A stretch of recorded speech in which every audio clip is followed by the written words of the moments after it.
एक ऐसी दुनिया है जो हमारी नज़रों से ठीक परे सायों में मौजूद है।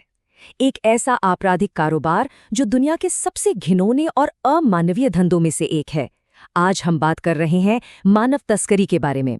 ये जो नंबर स्क्रीन पर दिख रहा है ना, ये एक पल के लिए सोचने पर मजबूर कर देता है। 99 बिलियन डॉलर। जी हाँ, ये किसी मल्टीनेशनल कंपनी का टर्नओवर नहीं है। ये यौन गुलामी से हर साल होने वाला अनुमानित ग्लोबल मुनाफा है। यही वो रकम है जो इस अपराध को एक बहुत बड़े उद्योग में बदल देती है। तो सवाल ये उठता है कि इतना बड़ा, इतना ज्यादा मुनाफे वाला ये क्रिमिनल नेटवर्क आखिर काम कैसे करता है? कैसे लोगों को इसमें फंसाया जाता है? चलिए आज इसी की तह तक चलते हैं।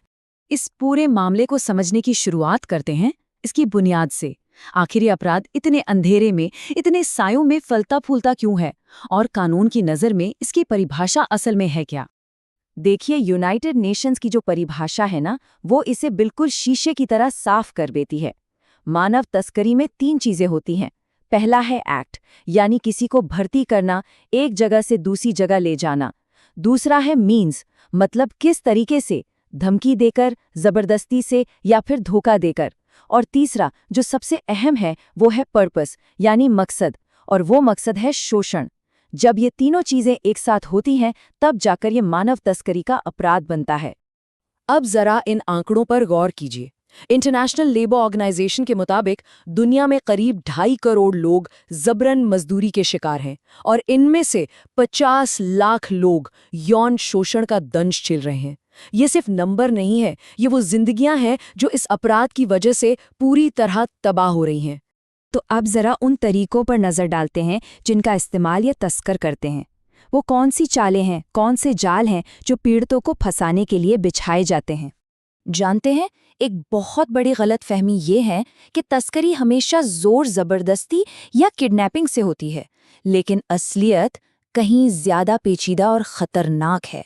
तस्कर अक्सर बल से ज्यादा साइकोलॉजी का इस्तेमाल करते हैं।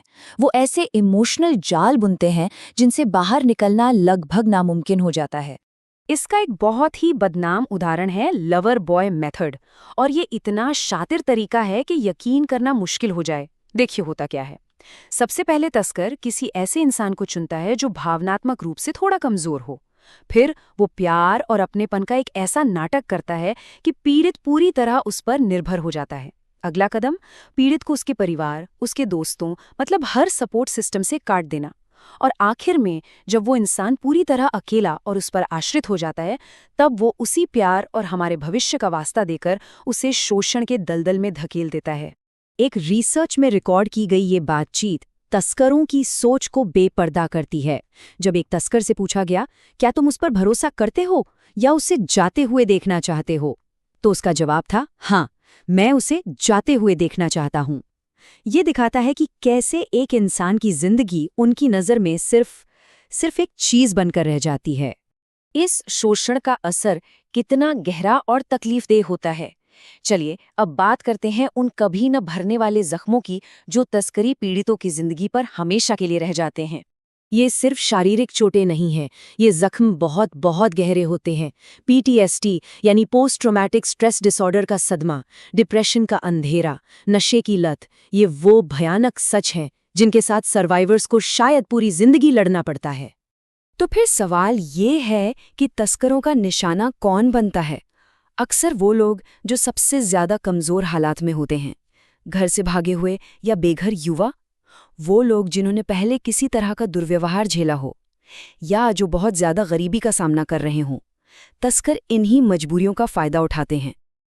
लेकिन इस अंधेरे के खिलाफ एक लड़ाई भी लड़ी जा रही है। अब कहानी का रुख समस्या से समाधान की तरफ मोड़ते हैं और देखते हैं कि इस ग्लोबल अपराध से निपटने के लिए क्या-क्या कदम उठाए जा रहे हैं। ये लड़ाई कोई आज की नहीं है, ये एक सदी से भी ज़्यादा पुरानी है। 1904 में पहले इंटरनेशनल समझौते से इसकी शुरुआत हुई, फिर 1949 में यूनाइटेड नेशंस का कन्वेंशन आया, और साल 2000 में पलेर्मो प्रोटोकॉल ने मानव तस्करी को वो आधुनिक परिभाषा दी जिसे आज पूरी दुनिया मानती है। ये सफ़र बताता है कि कैसे इस अपराध के खिलाफ हमारी समझ और हमारे कानून दोनों वक्त के साथ मजबूत हुए हैं। कानून अपनी जगह है, लेकिन असली लड़ाई तो जमीन पर लड़ी जाती है, और इसमें एनजीओज का बहुत बड़ा हाथ है। भारत में ही देखिए कितने अलग अलग तरीकों से काम हो रहा है। रेस्क्यू फाउंडेशन जैसे संगठन खुफिया जानकारी के आधार पर रेस्क्यू ऑपरेशन करते हैं, तो वहीं माई चॉइसेस फाउंडेशन जैसे संगठन समुदायों को जागरूक करके इसे रोकने पर जोर देते हैं। और प्रज्वला का मॉडल तो और भी पावरफुल है, जहां सर्वाइवर्स खुद आगे आकर दूसरे सर्वाइवर्स की मदद करते हैं।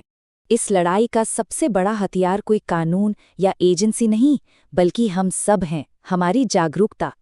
तो चलिए आखिर में कुछ ऐसी जरूरी जानकारी पर बात करते हैं जो हम सब के काम आ सकती है। एक सीधा और बहुत जरूरी सवाल, अगर कभी किसी को शक हो कि वो मानव तस्करी का कोई मामला देख रहा है, खासतौर पर इंटरनेशनल लेवल का, तो उसे किसे फोन करना चाहिए? इंटरपोल का जवाब बिल्कुल साफ है। हमेशा सबसे पहले अपनी लोकल पुलिस को बताएं। ऐसा इसलिए क्योंकि किसी भी देश में जांच करने का अधिकार वहां की स्थानीय पुलिस का ही होता है। वही सही तरीके से जांच शुरू कर सकते हैं और जरूरत पड़ने पर इंटरपोल जैसी अंतर्राष्ट्रीय एजेंसियों से मदद ले सकते हैं। तो आखिर में बस एक सवाल, ये अपराध सायों में इसलिए जिंदा है क्योंकि हमारी नजरें वहां तक नहीं पहुंचती। लेकिन सोचिए, अगर हम सब ने मिलकर उन सायों की तरफ देखना तय कर लिया तो क्या होगा?